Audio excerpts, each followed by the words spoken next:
What's going on, everyone? Yugioh here, and we have, by popular demand, the Mikankguu deck list for you. Again, this deck list is possible because all of you have been so amazing with the 2-card combo video that we put out last week. And again, I just can't thank you enough for how much support and love you've been giving, not only that video, but this page. It means the world to me, and I can't do this without your support. So again, if you like what we do here, if you're liking the kind of content that we are making, please like and subscribe. It really goes a long way to supporting the page. And again, shout out to my sponsors / partners, Players Cards and Collectibles, and Sleeve Chief. If you need anything, take a look at the link in my bio for more good stuff, and use code WOAH, W-O-A-H, to get 5% off your Sleeve Chief goods. Okay, this deck is so fun. We've been workshopping it for a good month and a half. And in that time, we've gone against a lot of meta-relevant decks, whether it be Vanadium, whether it be Pearly, whether it be Sprite Melfi, for example, Kashtira, and it's held its own quite well. And that's in combination of good main deck choices, great extra deck choices, and great side deck choices. So we're going to give you all three. You can play around with it depending on your local's environment. In 15 matches, we've gone X3-3. We've gone top 3 in our locals, which is really great, considering that we have a lot of great players that play at that particular event. It's an OTS location, so competition is usually high. Usually it's a 5-round locals, so we've done really, really well in that time. And I'm really excited to kind of show you what this deck can do. We're not going to give away all of the goo or all of the tips and strategies, because those will be future videos, but we're going to get you at least a starting place as to why we made some of the decisions that we had. Okay, without further ado, let's get into the deck profile. So starting up, we're going to go with our main deck choices, obviously. In the main deck, we have, to no one's surprise, 3 Ohime. 3 Ohime is absolutely mandatory in this deck. She is your main starter. She's your main searcher. She's, in some ways the bread and butter of a lot of your Mikanko plays. She's also really good discard fodder. And of course, as you know, you can use her quick effect to grab any equip in grave and equip it to an appropriate monster on the field, yours or your opponent. So it opens up a lot of different plays and allows you to kind of offer interesting interactions on your opponent's turn that they may not expect, and they may not be checking your graveyard to see what you could equip to them. So she's mandatory, and she is absolutely excellent. Next up in our Mikanko lineup, we play 2 Huli. We also play 2 Hare, and we play the 1 Nini. Yeah, we're doing the 2-2-1. We're doing the 2-2-1 sort of ratio here. I find that the 2-2-1 ratio is just right. Obviously, Huli offers you a lot of protection. You can search a trap when she's equipped. Hare gives you, more extension, which is really nice. You can search any equip card or not any equip, sorry, any Mikanko equip card when she's equipped. And then Nini is your snatch deal. We play the Nini in this deck because we're going first, and we like to have Nini as an additional disruption on the opponent's turn, and we turn her on using Promise, as you saw in the 2-card combo video. So really like these ratios. They come up enough, and they're all searchable, so they're really easy to get to. So we'll go with those as our main Mikanko girls. And the main normal summon of the deck, this package is, I think, absolutely necessary. We play the connectors, 3 of them, obviously, and the 1 dolphin for your hand rip and your hand knowledge availability, right? This is your 1-card combo. We do have a 1-card combo video coming out soon, so keep locked on that. Connector just offers you so much, right? People have to respect Connector's presence on the field, because if they know how to play the game, they know that Dolphin is coming out, and they know that their hand is either going to be ripped or that there's going to be hand knowledge available to me, right? So this is Ash bait. We have other ways of working around. If Connector gets Ash, don't worry, more videos to come to kind of support that theory. But it just offers so much, and if Dolphin goes through, then again, you're getting hand knowledge, and you're getting 2 warriors on the field to go into your Isold plays, and Isold is just everything in this deck. So have to play this package. He is the best normal summon of the deck, so I have no complaints whatsoever by running the Neo Connector package. I think it's absolutely necessary, and sometimes sniping out Droll just feels so darn good. And especially in a format that is just loving Droll at the moment, this beats it every single time. Okay. So we've got those, and we do play a illusion package. Yeah, we play the souls, just one souls and one illusion of chaos.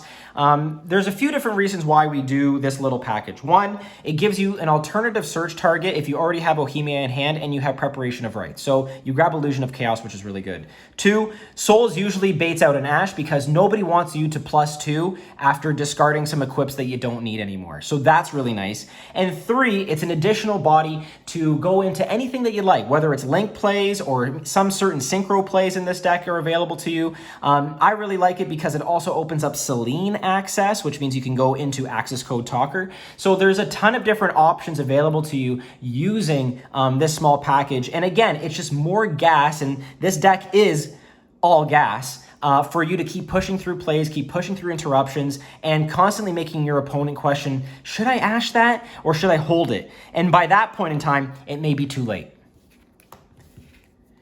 Next up is our Infernoble lineup. We have got in our Infernoble lineup 1 Renault, 1 Roland, and 1 Oliver, okay? These 3 boys are absolutely necessary, I think, for making all of your plays happen and for extension, and it helps facilitate a lot of your synchro plays. So Renault, obviously, is really good. Special summon from hand, grab any equip that you need. There's really good, obviously, synergy there with the Mikanko stuff because you can grab Arabesque from graveyard, equip it to one of your guys, and extend from there. Or you could even equip it to Renault himself and special himself back down if you have Hare on the field. So we'll talk about that more in future videos, but Renault is really good. Roland is typically my Isolde search.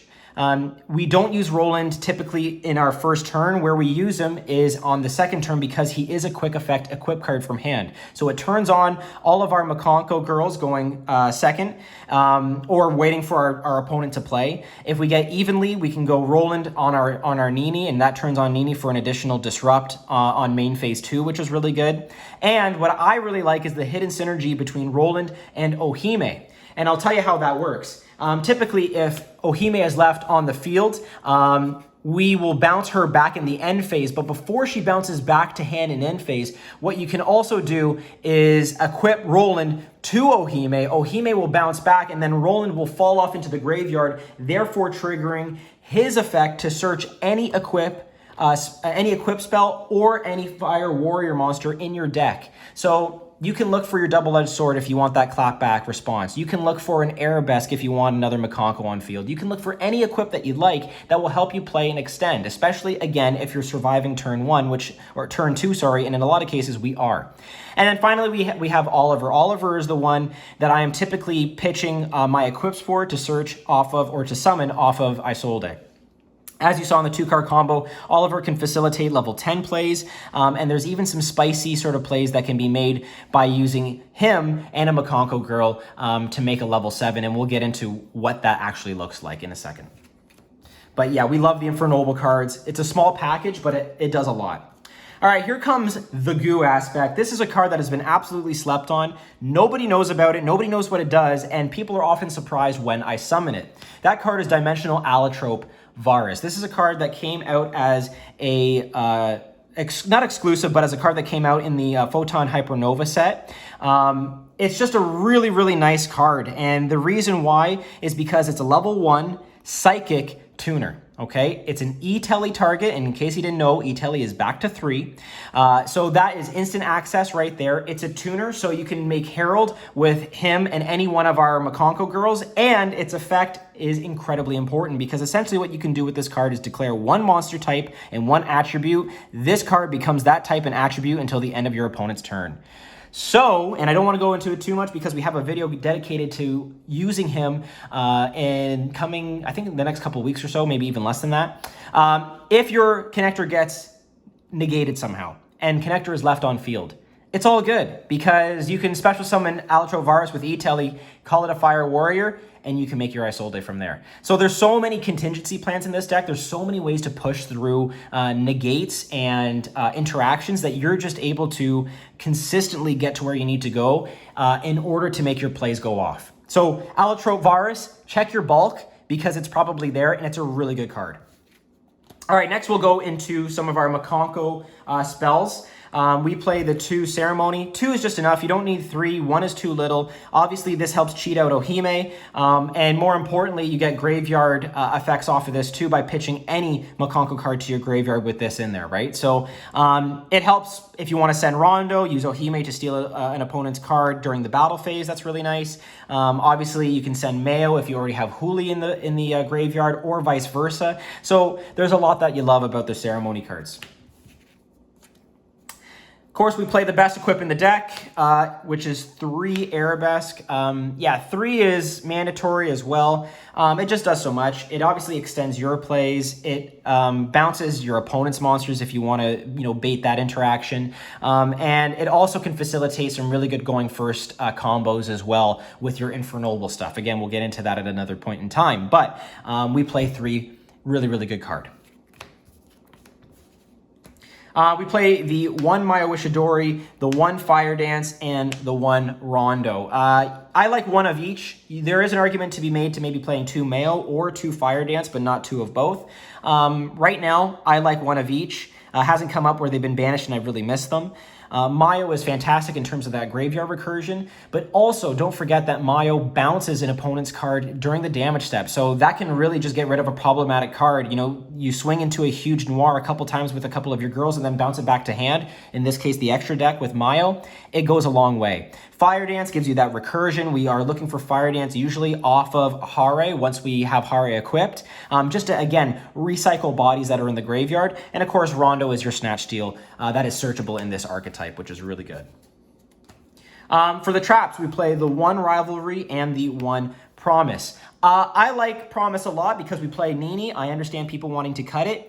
That is totally fine. You can do that. There's also Spirit Walking, which is also available to us. I don't play that in this current build. I love the card, don't get me wrong. I just, at this point in time, don't have enough space for it. And with the kind of interactions that I'm setting up for my end board, it's just not necessary. But I totally see the value in having Spirit Walk, and maybe I'll have some room in future builds to put it in. If you have any suggestions, let me know. But that's what I like right now. Of course, Rivalry grabs any equip from deck. Does not have to be Mikanko specific, which is just broken. And you can apply it to any monster that you see fit. A lot of ruling. I guess there's a lot of ruling complications that can come with this card. Just know that you're targeting a card on field with Rivalry, but the equip that you're grabbing isn't the one thing that it's targeting. So just a heads up on that. And of course, Promise is broken. You can special summon right from deck, and then an equip from hand or grave, which is really crazy. In terms of the 1 of equip spells that we have 1 Double-Edged Sword, we have 1 Axe of Fools, and we have the 1 Durendal, okay? These are fantastic. I've been loving using these. Double-Edged Sword just pushes for game every time. It just threatens game because if your opponent doesn't know what it does, they will know by the end of the first match if you can lean into a monster with 2,000 attack and then equip Double-Edged Sword to it, right? Because we all know that's instant game. Axe of Fools is really good as sort of an imperm at home. It's also really good discard fodder if you need it, because then Ohime can grab it and just turn off any monster that you see fit. And then you're giving them extra attack to punch into, and also you get a weird 500 damage burn in their standby phase. So don't forget that you can activate that to get more burn damage, so it can be a bit of a time card. And then finally, if we have Durendal, Durendal can grab us Hare. It can also grab us any of our Infernoble boys. What I typically do is I pitch Durendal off of Isolde, as you saw in the 2-card combo, and that'll give us access to Renault, and then just constantly extend from there, whether with our Link plays or with our Synchro plays. Now we're going into some just extender cards. We've got 3 Preparation of Rites. We have 3 E-Tellies because it is absolutely busted.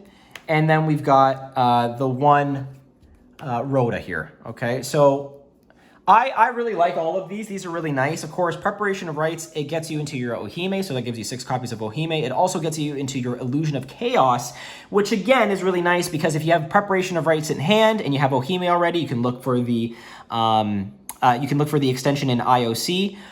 Or you can just search Ohime twice if you already have IOC as well. If you open up a couple of preparation of rights, remember it's not once per turn, so you can abuse that any which way you see fit. We also use the E-Tellies. E-Tellies is for Avaris. We want to see E-Telly in hand with our connector to make sure that connector goes through to get to I sold. If not, you can also use E-Telly if you're really down bad to grab Huli because it's a level 3 psychic.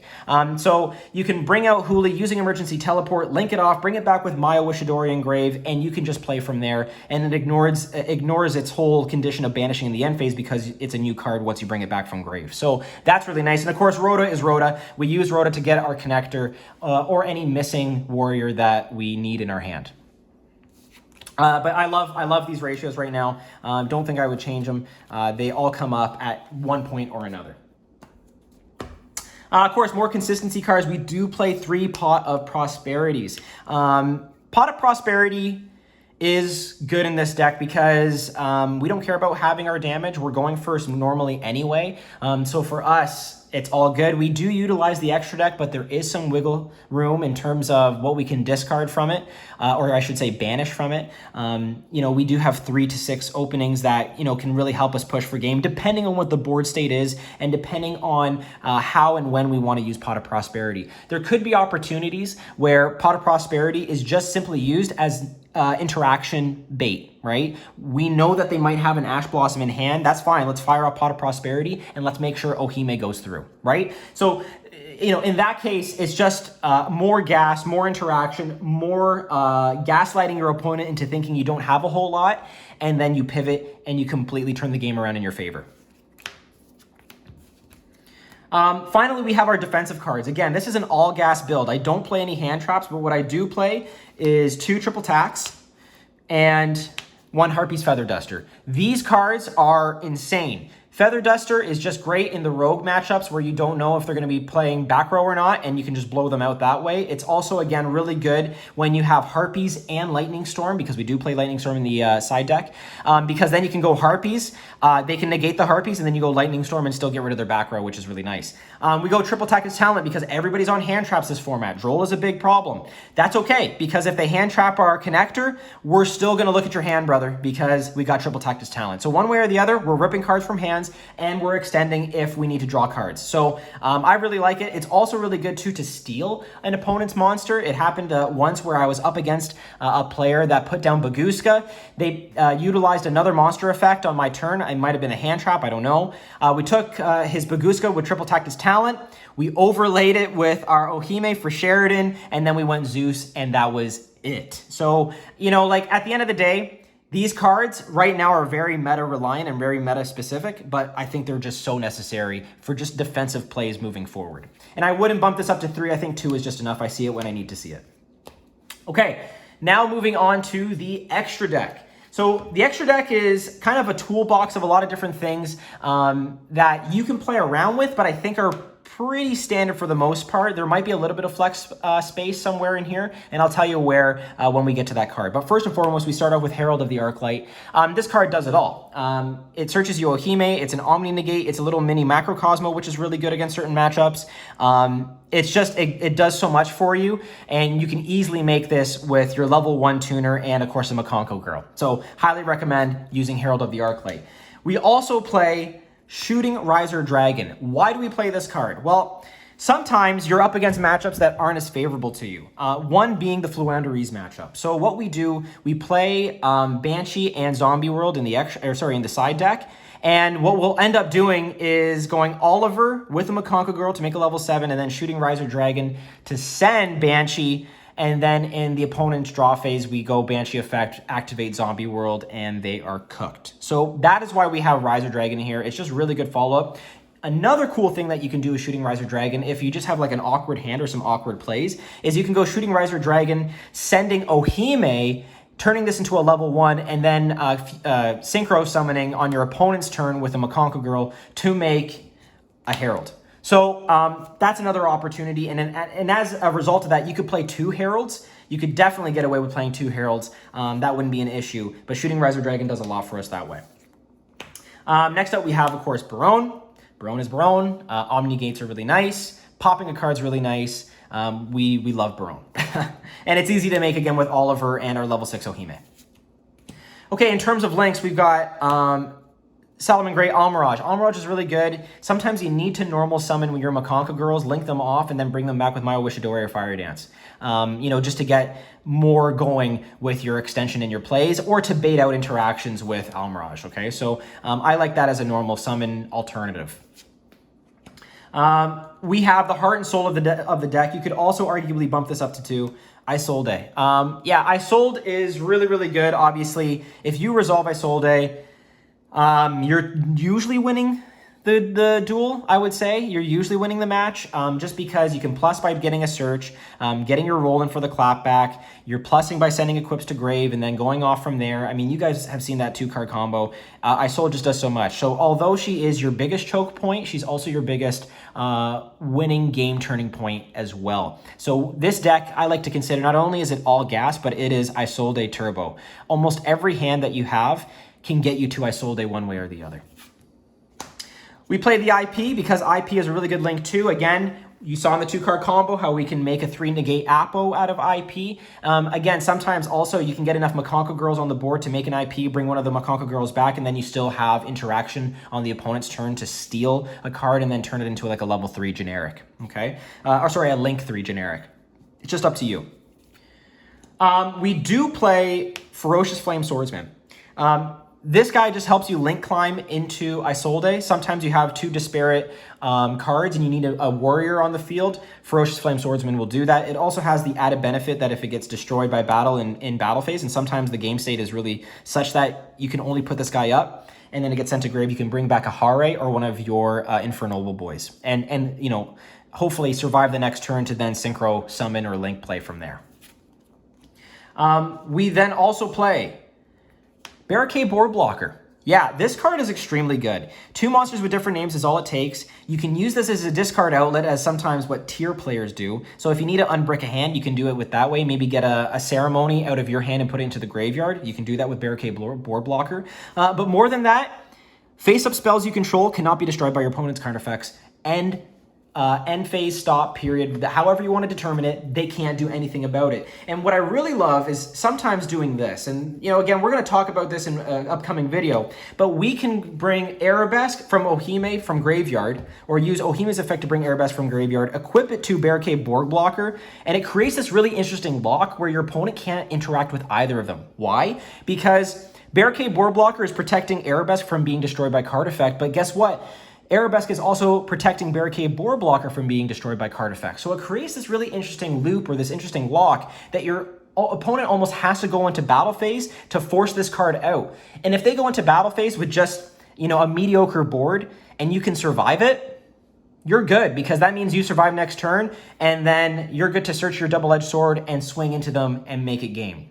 So I really like Barricade Board Blocker. I'm a huge believer in that. There is nothing wrong with having an end board with him up on it if you have the extra bodies, whether it's through Magician's Souls or even the Varus, and you don't want to have to use Varus as an E-Telly target. To make it a synchro play, you can use Varus as also another body for Barricade Board Blocker. We also have just another generic link to Nightmare Phoenix. If you're going second, it's good to just get rid of something. Discarding a card can also be really good for our engine, but you can replace this with another Isolde or another Herald. Nightmare Unicorn, same kind of idea. It's another link 3 that can, again, you're leaning into boards, you want to break them apart, you can do that. You can replace it with another link 3 that you think is more valuable, but I actually find the discard effect to be good for unbricking our hands. And of course, we've got Celine. She's just an excellent card in this particular build because we play Nini. She's a spellcaster. We also play Magician's Souls. That's a spellcaster as well. So it's not unusual to have 3 bodies on board, including an IOC, Magician's Souls or a Nini. We can link all of them off and go to a Celine, and we already have so many equips engraved that she gets enough counters that you can bring back the Nini, bring back the Souls or the IOC, and then, of course, go into your access code talker, okay? And it's not unlikely in this deck to have like 3 or 4 different pops, given how many different link attributes we also run with as well off of the access code talker. Of course, we have Appaloosa, Bow of the Goddess. She's fantastic. We make her a lot. You know, when in doubt, sometimes you can just make a 4-negate Appo and say, okay, what are you going to do with that, right? So it forces a lot of interaction on your opponent's part. And again, if you have Connector and the Dolphin package going, you can see what they have. If they're all monsters, you can just make a beefy Appaloosa and just whittle away their resources. And of course, we have Access Code Talker. He's easy to make.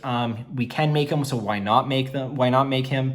We can get a couple of pops with Access Code Talker. Sometimes, you know, having just a 5,300 body on the board does enough to do what we need to do and push for game. And again, you know, we don't have to rely on the Mikanko engine to facilitate OTK potential. We can just make big bodies. And that's what I really love about this deck, is that there's so much versatility here. Rounding off, we have just our XZs. We have Dampier Vampire Sheridan. Sheridan is a really good card. I told you earlier how I took that Baguska and just made it into a Sheridan using Ohime. You can do that, right? You can take, like, this deck is about taking your opponent's stuff and utilizing it and never giving it back. So we can turn one of their materials into a level 6, which turns it into a Sheridan with Ohime if you'd like to do that, and then go into a Zeus play. It's also just got really good effects that you can detach a material and then target a card your opponent controls. You can just send it to the graveyard. You're not even destroying it. You're sending it, which is a completely different interaction, which is kind of cool. So there's a lot that you can do there. And again, it's a 2,600 boy, so we can just keep pushing in with that too. And as our last XZs, we have Divine Arsenal, AA Zeus, Sky Thunder. Of course, we play Zeus. Why not? He's so free, especially when you go into your Sheridan lines or you take a Pearly Noir or whatever. You can just make them, so it's really good. Okay, and we're going to quickly go through the extra deck here, guys. I appreciate your patience in this.